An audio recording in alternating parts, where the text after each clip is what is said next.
Jesse Bam Rodriguez versus Cristian Gonzalez. 12 rounds for the WBO flyweight title. Let's get into it. Let's start with Bam. 17 wins, no losses, 18 wins by way of knockout. Rodriguez is coming off his biggest year where he didn't just win the WBC super flyweight title, but he defended it twice and came out on top every single time. Now, Bam is a talent that is growing with maturity, right? He's only 22, 23 years old, and he's moving inside of the ring like he is a veteran. He always seems poised and control and moves at his own pace and rhythm and flow of the fight. He has the skill set where he can win fights engaging on the outside, right? Using his jab and footwork to slip in, land combos, and step outside and reset all over again. But he's also got that toughness and that willingness to engage on the inside and take that risk if he sees fit and if his confidence is there. Though I don't think his coach is like that, but he's gotten away with it and can get away with it because, man, he's just that good. Now, when he fought Quadros, he wanted to engage, right? He stood his ground. Even though he took some big shots, he dished out way more than what was coming his way. Ultimately, he was too fast, too slick, too accurate against Quadros. Counterpunching was too good. His footwork was too smooth.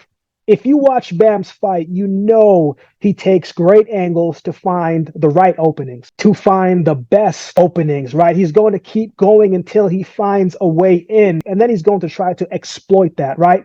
People didn't want him to engage with Quadros. You can't even really blame him, right? Quadros has fought a lot of great guys. As a matter of fact, his losses have came from when he fought the guys who were tops in that division. So it was a big test for Bam, right? And it showed after that fight, during the fight, it showed that he didn't just belong there, right? But he would have success and that he was right where he needed to be in that moment. Then he goes on to fight the hard-hitting Siskaret Sarung Visai, who's had 58 fights and won 44 of those fights by way of knockout, a known big puncher in the division. They said, Bam, don't engage with this guy. And where was Bam fighting?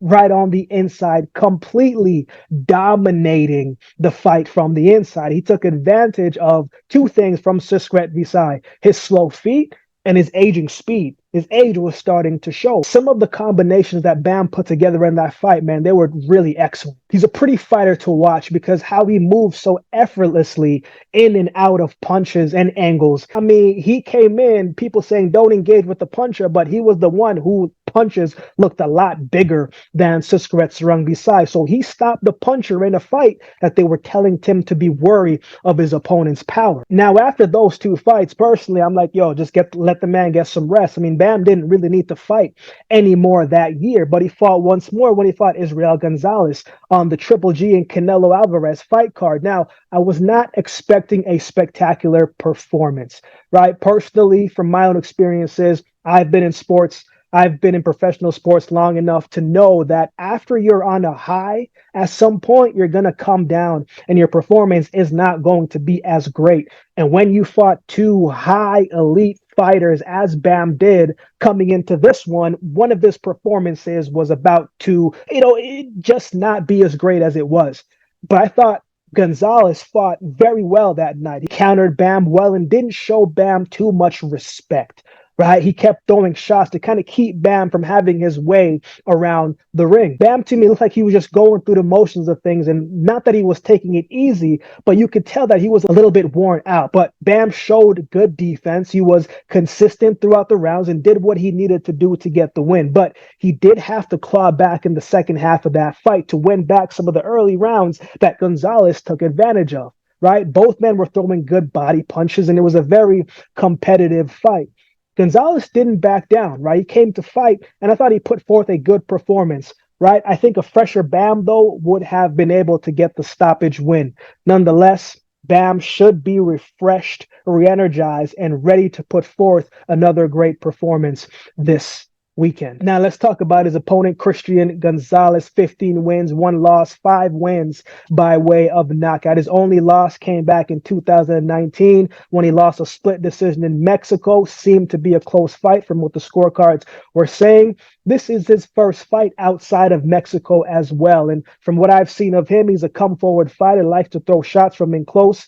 Doesn't seem like he wants to fight on the outside too much. Throws a lot of heavy punches, not a whole bunch of jabs. He waits until he's in close to really let his hands go. But I think he's got more pop than his 5 KOs say. Right? He stopped his last opponent, Juan Alijo, with a body shot in the first round that he didn't get up from.